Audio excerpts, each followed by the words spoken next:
স্বামী স্ত্রীর মধ্যে 10টি গুরুত্বপূর্ণ সুন্নত কাজ। 1. স্ত্রীকে সালাম দেওয়া সুন্নত। 2. স্ত্রীর প্রশংসা করা সুন্নত। 3. স্ত্রীর সাথে গোসল করা সুন্নত। 4. স্ত্রীর প্রতি ভালোবাসা প্রকাশ করা সুন্নত। 5. স্ত্রীকে ভালোবেসে কোনো নামে ডাকা সুন্নত। 6. ঘরের কাজে স্ত্রীকে সহযোগিতা করা সুন্নত। 7.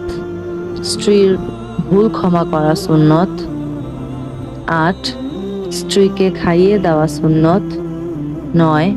স্ত্রীর সাথে মজা ঠাট্টা করা সুন্নত। 10. স্ত্রীর রাগ ভাঙানো সুন্নত।